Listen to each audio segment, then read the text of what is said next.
Assalamualaikum warahmatullahi wabarakatuh. Selamat sore teman-teman. Kembali lagi dengan saya Ofat Turkois. Gimana kabarnya teman-teman? Semoga teman-teman sehat selalu, tetap dalam lindungan Allah Subhanahu wa taala ya teman-teman ya. Nah, pada video kali ini saya ingin ngebahas tentang gimana cara memilih batu pirus ya teman-teman ya.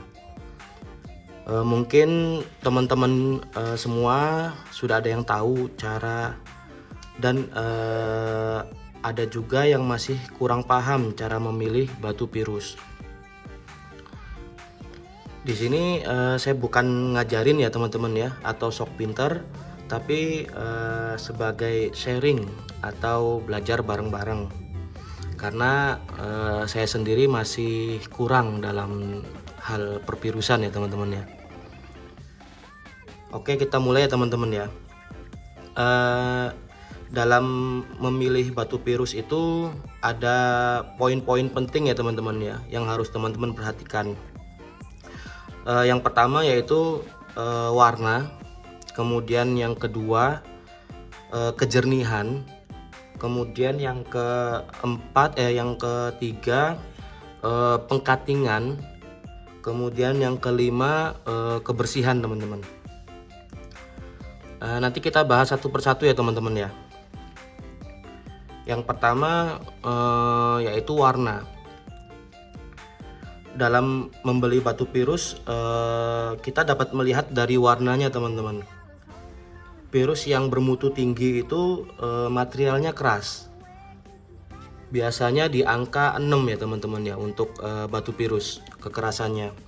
Kemudian warnanya juga cerah gitu. Sedangkan pirus yang bermutu rendah biasanya teksturnya lunak, gampang pecah, kemudian cenderung berwarna pucat atau berkapur teman-teman.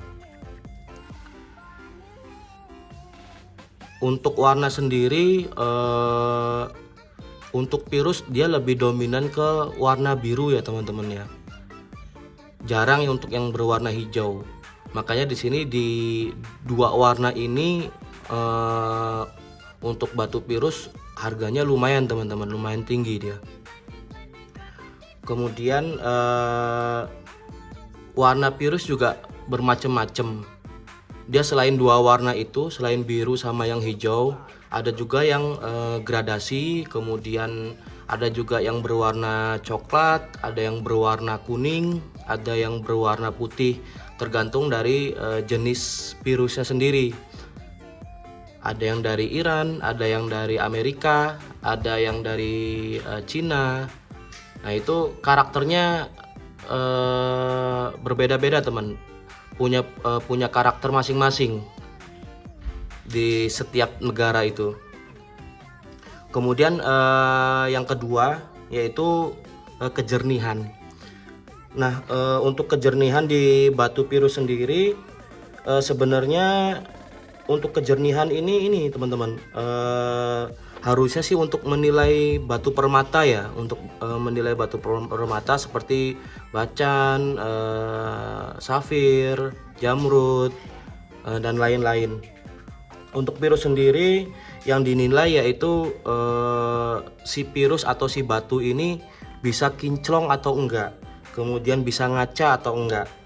Nah dari bisa kinclong atau ngaca porselennya itu dilihat dari si dagingannya, apakah dia dagingannya sudah kuat atau dagingannya masih muda atau lunak. Tadi yang dijelaskan yang pertama ya, yang batu pirus yang bermutu tinggi itu satu keras, kemudian yang tidak bermutu tinggi atau bermutu rendah itu lunak. Nah itu untuk menilai dari kejernihan tersebut. Contoh yang ini ya teman-teman ya, dia kinclong, dia bisa ngaca teman-teman. Nah ini menandakan bahwasanya kualitasnya dia tinggi, itu kualitasnya tinggi. Sedangkan yang kualitasnya rendah itu seperti contoh mana ya. Nah ini dia teman-teman, saya bukakan.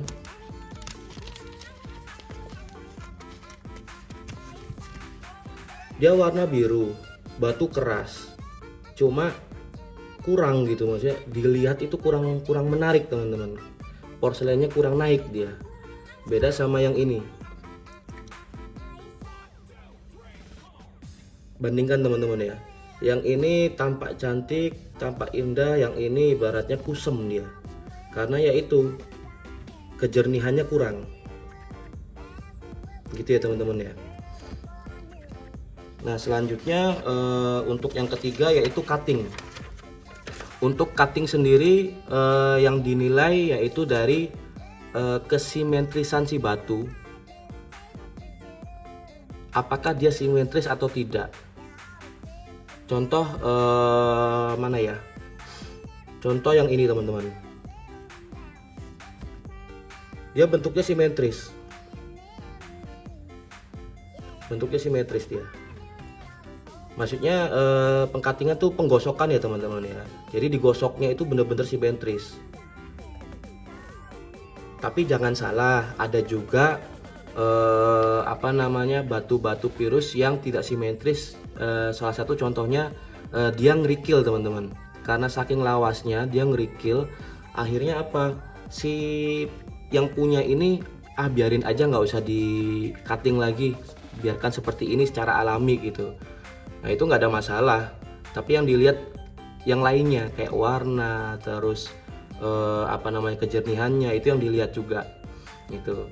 Jadi sebenarnya untuk cutting ini ibaratnya kesenangan atau kesukaan dari si pemilik batu tersebut. Apakah batu ini mau dibagaimanakan, mau dibentuk oval atau mau dibentuk kayak abdurojak atau mau dibentuk kayak pete. Nah itu tergantung dari pemilik batu itu sendiri. Kemudian yang keempat yaitu clean. Clean itu kebersihan atau kebersihan dari batu itu sendiri, batu virus sendiri. Kalau misalkan dia yang bermutu tinggi, dia dagingannya bersih teman-teman, nggak ngapur. Tapi kalau yang misalkan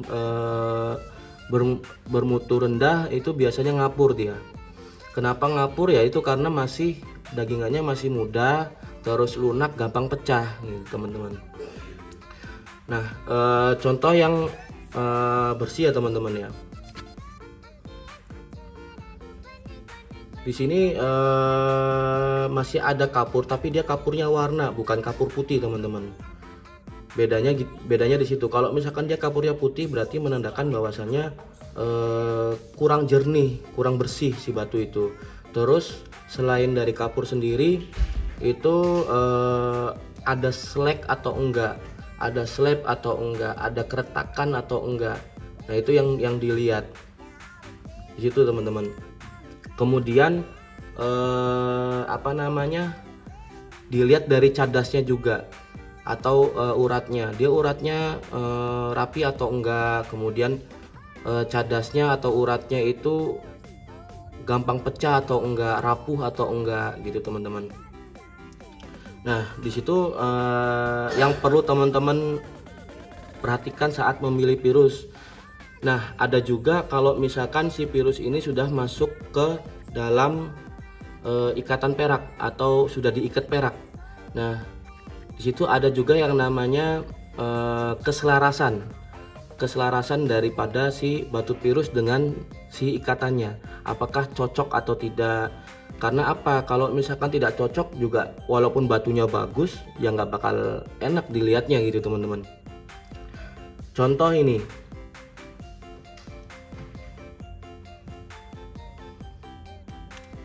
contoh ini teman-teman, dia batunya bagus, bersih, nggak ada slab, warnanya juga enak, uratnya juga enak. Tapi apa? Ringnya apa teman-teman? Batu sama ring nggak selaras, nggak sama, maksudnya nggak enak dipandangnya. Ini rencananya juga mau saya ganti gitu teman-teman. Nah beda cerita sama yang ini. Di sini batunya cuma, porselennya cuma nampak di tengah-tengah aja. Ini menandakan angker ya teman-teman ya. gitu. Walaupun cuma porselennya di tengah-tengah, tapi didukung oleh perak yang bagus, ibaratnya perak yang cocok dengan si batunya, akhirnya enak dilihat. Enak teman-teman dilihatnya. Nah di situ teman-teman gunanya memilih perak gitu tuh, yang pas sama batu tuh di situ. Buat kenyamanan mata gitu, dipandangnya enak, indah gitu. Daripada batunya bagus tapi peraknya jelek, nggak enak juga dilihatnya gitu teman-teman. Nah barangkali teman-teman mau sharing juga boleh, nanti saya cantumkan nomor ya teman-teman ya. Maksudnya barangkali saya salah ucap atau salah memberikan info gitu, boleh teman-teman koreksi di komentar atau misalkan di WA gitu ya teman-teman ya. Oke, cukup sekian teman-teman. Sehat selalu. Assalamualaikum warahmatullahi wabarakatuh. Nah dari poin-poin yang tadi itu teman-teman, itu kalau misalkan batu pirus yang bermutu tinggi. Nah untuk yang bermutu tinggi pasti harganya juga tinggi teman-teman. Jadi yang teman-teman lihat tuh jangan semua poin itu harus ada gitu. Kalau misalkan teman-teman mau poin semua yang tadi saya sebutin itu ada, ya berarti teman-teman harus siap gitu untuk biaya membeli si pirus itu dengan harga yang tinggi. Tapi kalau misalkan salah satunya aja ada, itu cukup gitu. Makanya harganya juga cukup masuk di kantong gitu, masuk apa ya, ibaratnya masih kejangkau gitu teman-teman. Tapi kalau misalkan semuanya lengkap gitu, kayak colornya, clarity-nya, cutting-nya, clean-nya, terus keserasian batu sama peraknya, itu udah termasuk item kontes dan otomatis harganya juga tinggi gitu teman-teman. Itu ya teman-teman ya.